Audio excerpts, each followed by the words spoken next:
시청자 여러분 안녕하십니까? 더리더 김혜수입니다. 국내 금융사 상호 간의 질서 유지와 투자자 보호에 힘쓰며 급변하는 자본시장의 변화에 적극적으로 앞장서는 곳이 있습니다. 바로 금융산업의 건전한 발전을 리드하며 국내 자산 증대에 기여하고 있는 금융투자협회인데요. 오늘 더 리더에서는 금융투자협회 서유석 회장을 모시고 자세한 이야기 나눠보겠습니다.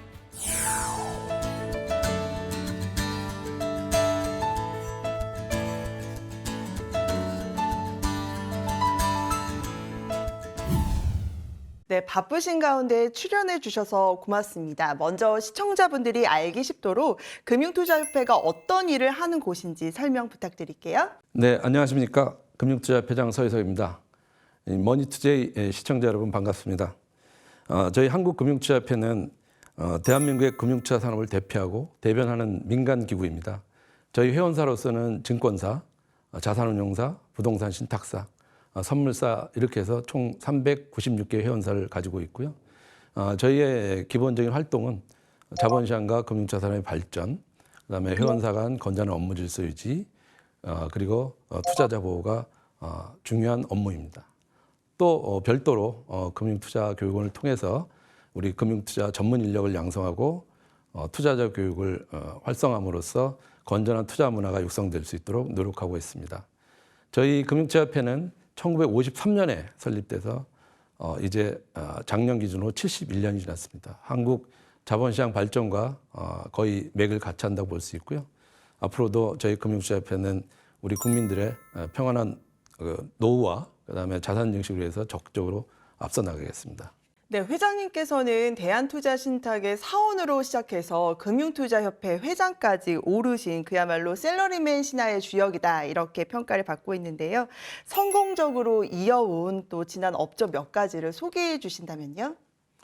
예, 그렇게 말씀해 주시니까 제가 몸도 빨 모르겠습니다. 자본시장에 36년 정도 머물면서 여러 가지 일들을 많이 겪었는데요. 그 중에서 다 열거할 수는 없지만 나름대로 의미 있다고 생각되는 거 한두 개만 말씀을 드리면 저는 이제 ETF 시장에서 나름대로 혁신적인 ETF를 우리 시장에 공급함으로써 우리 투자자들의 투자 기회를 넓히고 ETF 산업 발전에 기여를 했다고 생각하고 있습니다. 특히 우리가 일반적으로 알고 있는 일반 지수를 추종하는 그런 ETF를 넘어서서 스마트 베타라든가 또는 테마형 ETF라든가 이런 새로운 상품을 우리 국내 시장에 도입함으로 인해서 투자자들한테 좋은 수익 기회를 줄 수 있어서 굉장히 의미 있다고 생각이 들고요. 특히나 제가 떠나고 난 이후에도 ETF 시장은 급속도로 지금 성장하고 발전하고 있어서 지금 시장 전체 규모가 180조, 정말 대단한 숫자까지 왔습니다. 너무너무 대견스럽고 자랑스럽다고 생각이 들고요. 후배들이요. 그다음에 또 이제 취임하고 나서는 아까도 잠깐 말씀드렸지만 저는 취임 전부터 우리나라 근로자들이 정상적으로 근로를 마치고 은퇴하게 됐을 때 그래도 충분한 여유 자금을 갖고 은퇴했으면 좋겠다는 그런 생각을 계속 갖고 있었고요. 그런 취지를 반영한 디딤 펀드를 우리 운용업계가 공동으로 출시했다는 것에 대해서 굉장히 자부심을 갖고 있습니다.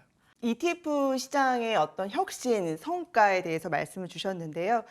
그리고 나서 이제 금융투자협회 회장님으로 취임하고 나서 역점을 두신 사업 중에 하나가 바로 디딤 펀드입니다. 지난해 9월 출시가 되고 나서 업계에서 큰 주목을 받고 있어요. 디딤 펀드의 출시 배경과 또 현재까지 진행 상황에 대해서 말씀 좀 부탁드릴게요. 네, 좀 더 말씀을 드리면 미국 같은 경우에는 근로자들이 취직을 해서 은퇴할 때 정도 되면 백만장자로 은퇴한다는 얘기들이 많이 있었습니다. 지금 그걸 우리 원화로 환산해 보면 한 14억 정도 되는 돈이겠죠. 왜 우리나라 근로자들은 은퇴 이후에 그 정도의 자산을 마련하지 못할까라는 고민을 굉장히 많이 했었고요. 그 원인 중에 하나가 은행에 정기예금을 넣어놓게 되면 오랜 기간 지나도 누적된 효과가 크지 않다는 그런 단점이 있고, 반면에 또 변동성이 큰 주식형 펀드라든가 주식 이런 투자를 하게 되면 너무 변동성이 크다 보니까 시간이 지나서 많은 수익을 특정 시점에 냈지만 또 그런 것들을 다 다시 또 토해내 가지고 원점이 되고 하는 이런 그 좋음과 나쁨을 반복하는 과정에서 충분한 수익을 못 내는 그런 경우들을 굉장히 많이 봤습니다. 그래서 특히나 우리 국민연금이라든가 또는 뭐 해외에 있는 그 펜션 펀드들이 도대체 어떻게 운용하는가라는 걸 쭉 봤는데요. 결국은 주식과 채권, 그다음에 대체 자산이 골고루 분산되어 있는 그런 포트폴리오를 가지고 운영하고 있다라는 걸 발견했고요. 그래서 우리 근로자들이 그런 포트폴리오로 운영한다면 직장에 취직해서 근로생활을 30년, 35년 마치고 나면 충분히 10억 또는 그 이상도 만들 수 있다라는 그런 확신을 갖고 그런 형태를 구현할 수 있는 디딤 펀드를 만들게 된 겁니다. 네, 말씀해 주신 것처럼 디딤 펀드가 자산 배분 펀드의 한 축으로 지속적으로 성장할 수 있도록 협회장님의 또 역할 아주 많이 중요할 텐데 어떻게 이어가실 생각이신지도 궁금합니다. 네. 처음 출시 초기에 여러 우려도 많이 있었습니다. 이게 과연 시장에서 안착을 할 건지 실패하는 게 아닌가라는 그런 걱정도 많이 해주셨습니다. 그렇지만 지금 이제 4개월, 5개월을 이제 향해서 가고 있는데요. 현재까지 자금이 아주 순조롭게 유입되고 있고 퍼포먼스도 굉장히 나름 좋습니다. 그래서 상위 10개 펀드의 평균 퍼포먼스가 한 7.8% 정도 되고요. 그다음에 모든 펀드의 25개 모든 펀드의 평균 수익률이 4.8% 정도 됩니다. 5개월 수익률이면 굉장히 괜찮은 수익률이라고 보고 있고요. 이런 꾸준하고 안정적인 수익률을 10년, 20년, 30년 이렇게 끌고 간다면 우리 그 근로자들은 그 복리효과를 충분히 누리면서 아까 말씀드렸던 10억 이상의 그런 자산을 형성할 수 있을 것으로 보고 있고요. 그러면 여기서 이제 좀 더 필요한 것들이 뭐냐면 이 디딤 펀드가 많이 알려질 수 있도록 홍보를 좀 많이 강화해야 됩니다. 네. 아직도 5개월이 지났지만 디딤 펀드에 대해서 모르는 분들이 굉장히 많고요. 그다음에 또 하나는 이제 지금 은행에서도 많이 팔고 있는데 이 디딤 펀드의 가장 크게 저희들이 기대를 거는 그 층은 어디냐면 원리금 보장형으로 퇴직연금을 운용하는 그런 사람들입니다. 네. 원리금 보장형으로 운용하는 그 층이 가장 많은 곳은 이제 은행일 수밖에 없지 않습니까? 그래서 은행에 그 퇴직연금을 담당하는 그 파트라든가 또는 퇴직연금 사업부라든가 이런 데하고 적극적으로 협조해서 그런 낮은 금리의 퇴직연금 상품을 운용하는 고객들을 안전하면서도 그렇다고 해서 변동성이 굉장히 크지 않은 그런 그 안전한 펀드에 유도할 수 있도록 하는 것이 필요할 것 같고요. 그 다음에 또 우리는 요새 이제 HTS도 굉장히 많이 쓰지만 MTS라고 그렇죠. 모바일로 많이 하기 때문에 모바일에서도 쉽게 액세스할 수 있도록 그런 이제 장치도 개발 중에 있고요. 그 다음에 또 하나는 디폴트 옵션에 저희 그 디딤 펀드가 자산 배분형 펀드로서 대표 상품으로 들어갈 수 있도록 좀 추진할 계획입니다.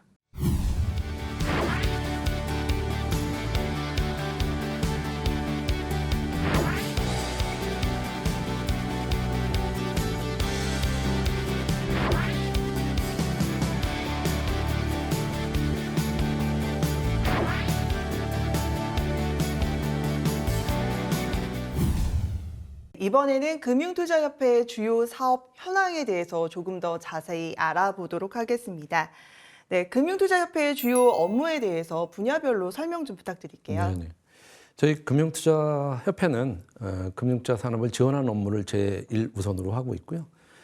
저희 증권사, 운용사 또는 선물사, 부동산 신탁사들이 겪고 있는 여러 가지 어려움이라든가 또는 필요한 정책, 그다음에 제도 개선 등을 당국과 협의하고 경우에 따라서는 국회를 통해서 입법이나 또는 법률 개정 노력을 이렇게 하고 있습니다. 그리고 또 하나 중요한 기능 중에 하나가 비상장 주식 거래하는 플랫폼이 있습니다.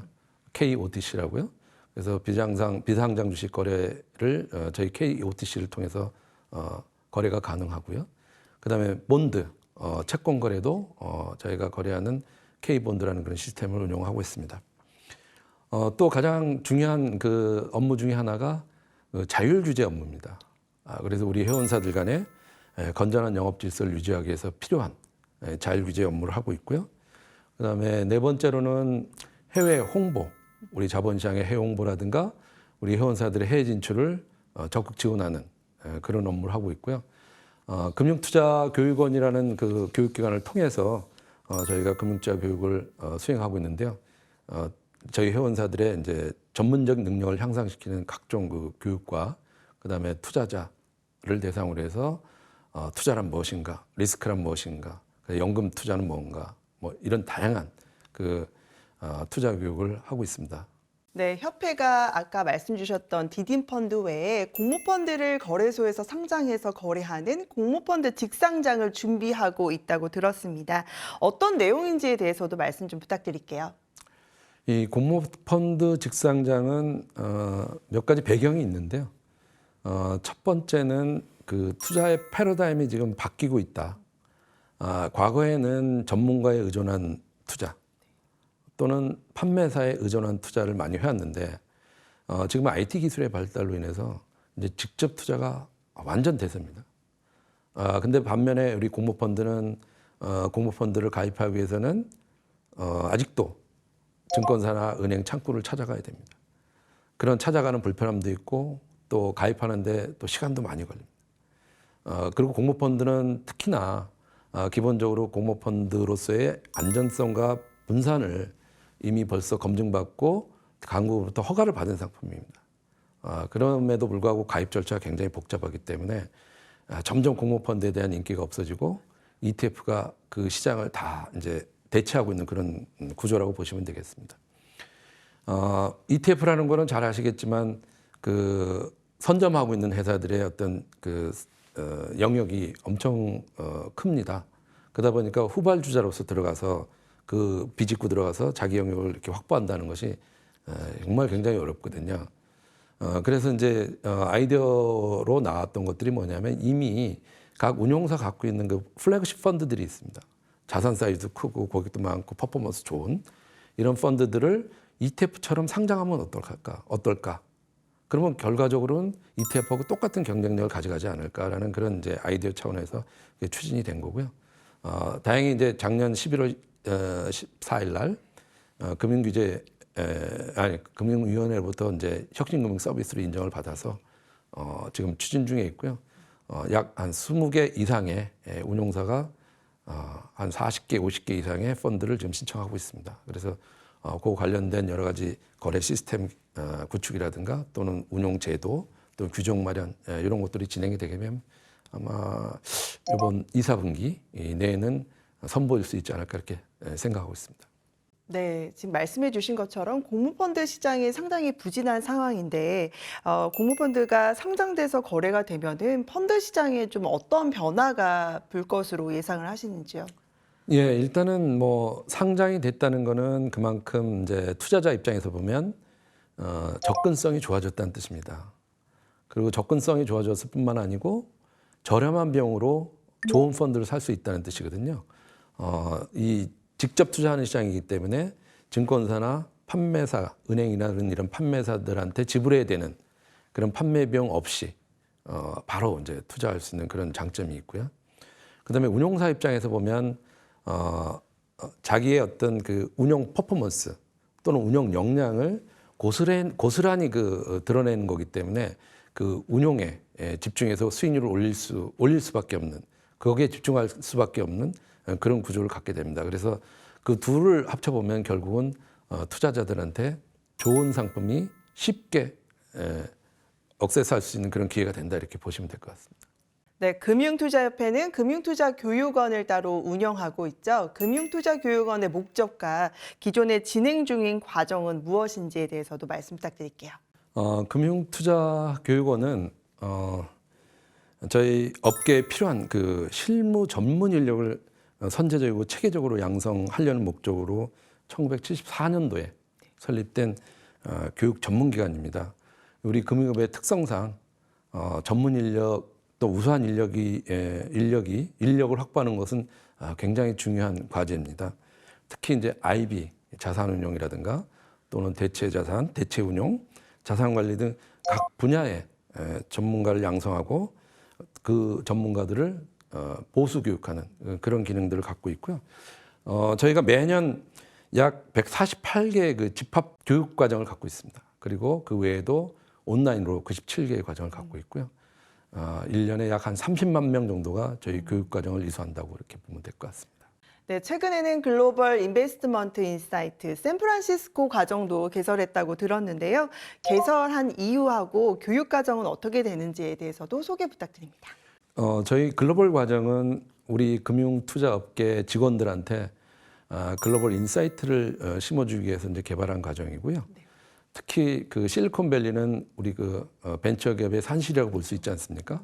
그래서 그 실리콘밸리의 그 VC들을 방문해서 그들의 투자 노하우라든가 투자 철학 이런 것들을 저희가 좀 배우고 그다음에 해당 기업들 특히 AI라든가 또는 휴머노이드 또는 디지털 헬스케어 또는 모빌리티 이런 그 다양한 기업들을 방문을 통해서 인사이트를 얻는 것이 이제 중요한 목적이고요.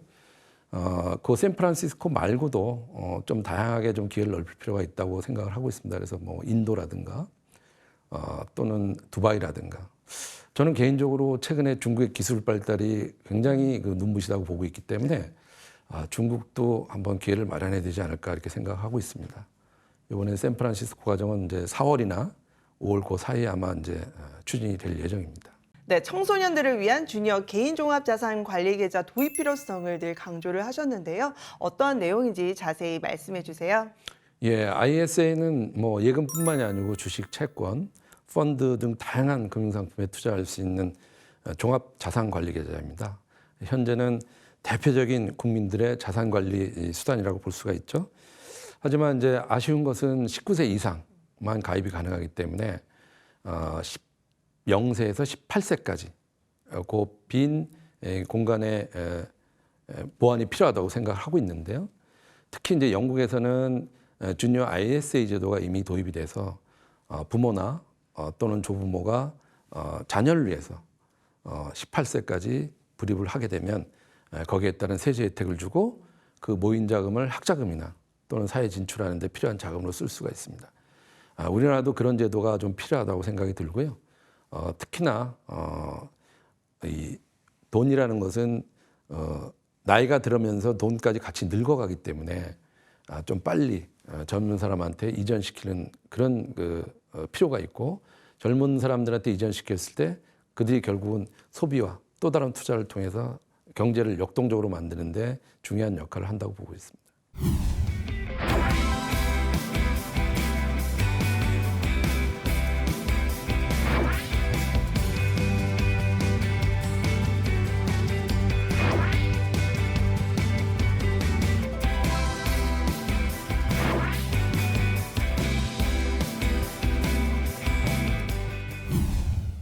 네, 이번에는 금융투자협회의 2025년도 주요 사업 계획과 다짐에 대해서 들어보겠습니다. 회장님, 금융투자협회가 올해 역점을 두고 진행하게 될 주요 사업 계획은 무엇인지에 대해서도 말씀 부탁드릴게요. 올해 저희 금융투자협회 역점 사업이라고 하면 저희가 몇 가지를 들 수 있는데요. 제일 우선으로 생각하는 것은 이제 배당 소득에 대한 분리과세가 이루어져야 되겠다라는 그런 과제를 하나 저희들이 던지고 있고요. 배당소득의 분리과세라는 것은 어떤 의미가 있냐면은 우리가 과거에 이제 교육을 받다 보면 이자하고 배당을 항상 묶어서 생각합니다. 같은 걸로 이렇게 이해를 하고 있죠. 그렇지만 이자는 은행이라든가 이런 데 안전하게 넣어놓고 거기에 따른 보상을 받는 것이고 배당이라는 거는 위험자산에 투자해서 특히 주식을 사서 주식 그 회사의 주가가 올라가는 거에 대한 성과를 받는 것이거든요. 그래서 이자하고는 기본적으로 개념이 다른 것이고 어떤 의미에서 보면 주식 가치가 올라가는 거를 당겨서 받는, 다시 말해서 캐피탈 게인을 당겨서 받는 그런 개념입니다. 그래서 우리나라 같은 경우는 캐피탈 게인 텍스가 제로거든요. 뭐 제로까지는 아니더라도 지금처럼 15.4% 원천 징수를 하고 2천만 원이 초과되면 다시 또 종합과세에 들어가는 이런 구조를 좀 개선해야지 우리나라 그 주식 투자 인구들의 어떤 소득도 늘어나게 되고 시장도 한 단계 더 업그레이드 될 수 있고 그것이 결국은 자본시장 변력하고 연결될 수 있다 이렇게 보고 있고요. 그다음에 이제 이번 3월 4일 날 출범하게 되는 대체거래소가 있습니다. 회사 이름은 넥스트레이드인데요. 대체거래소가 성공적으로 출발하고 안착될 수 있도록 지원하는 것이 중요한 일 중에 하나고요. 그 오퍼레이션이 어느 정도 안정이 되게 되면 준비를 통해서 ETF나 ETN도 거기 거래될 수 있도록 이렇게 확대할 예정입니다. 그리고 또 하나 이제 아까도 말씀이 있으셨지만 공모펀드의 상장, 이것도 중요한 과제로 보고 있습니다. 그래서 공모펀드의 상장을 통해서 자본시장의 역동성을 좀 제고하고요. 그다음에 STO, 디지털 자산 시장에 대한 좀 더 전향적인 또 긍정적인 이런 방향의 어떤 시각을 정립할 필요가 있다. 특히 STO 같은 경우에는 필요한 법이 지금 국회에 상정이 돼 있습니다. 이 법이 빨리 통과돼서 그 STO 제도가 우리나라에 빨리 들어왔으면 좋겠다는 생각이고요. 그 다음에 작년부터 지속적으로 추진했던 그 밸류업, 이 부분은 우리가 방향성과 지속적인 추진력을 갖고 계속 가야 된다 이렇게 생각하고 있습니다. 네, 올해 많은 과제에 대해서 말씀 주셨는데 그중에 하나가 지난해부터 정부의 K-밸류업 정책 도입을 위해서 여러 노력을 해주셨는데요. 밸류업 성공을 위해서 가장 중요한 요소는 무엇이라고 생각을 하시나요? 제가 생각할 때 밸류업을 성공시키기 위해서는 정부, 그다음에 업계, 투자자, 그다음에 관련 기업들 모두가 밸류업이 필요하다는 공동 인식입니다. 그리고 그 방향성에 대한 그 합의고요. 그 합의 이루어진 것을 꾸준히 추진하는 거. 그것이 단기간에 1년 만에 성과가 나온다, 2년 만에 나온다 이런 개념이 아니고 1년, 2년, 경우에 따라서 5년, 10년까지도 추진해야 된다는 그런 그 꾸준한 의지 이런 것이 굉장히 중요하다고 생각됩니다. 그 과정에서 저희 금융투자업계는 증권사 입장에서는 우리 밸류업 공시를 하고 있는 그 기업에 대한 리서치 커버리지를 확대한다든가 또는 뭐 주식 발행한다든가 채권 발행할 때 그런 기업들에 대한 어떤 우대를 한다든가 하는 여러 가지 베니핏을 줄 수 있는 걸 생각해 볼 수 있고요. 운용사 같은 경우는 또 스튜어드십 코드를 통해서 적극적인 주주 활동을 하는 것도 필요하다고 생각이 됩니다. 그래서 그런 측면에서 저희 금융투자업계도 밸류업에 적극적으로 참여하고 지원할 것이고요. 특히나 이제 밸류업 지수가 나오면서 밸류업 ETF도 전부 출시가 돼 있고 또 증권 유관기관들이 밸류업 펀드를 별도로 5천억을 조성해서 지금 운영 중에 있습니다. 네, 마지막으로 금융투자협회 리더로서 다짐의 한마디 부탁드립니다. 올해 같은 경우는 여러 가지 불확실성이 굉장히 높은 시기입니다. 지금도 연일 뉴스가 나오고 있는 2기 트럼프 행정부, 그다음에 뭐 국내 상황도 농동치는 않습니다. 또 하나 이제 걱정되는 것 중에 하나가 한국 경제의 제도약을 걱정을 많이 하고 있습니다. 많은 분들이요. 여기서 한국 경제가 제도약 할 거냐, 아니면은 중국과 미국 사이에 껴서 이러지도 못하고 저러지도 못하는 그런 상황으로 치달을 건가라는 것에 대해서 굉장히 걱정이 많습니다. 저뿐만이 아니라 우리 금융투자업계 종사자들은 이런 어려운 환경이지만 그 위기 속에서도 기회가 있다고 생각을 하고 우리 경제 또 저희 금융투자업계를 믿고 신뢰해 주시는 이 투자자들의 재산 증식과 노후를 위해서 더욱 열심히 일하도록 하겠습니다.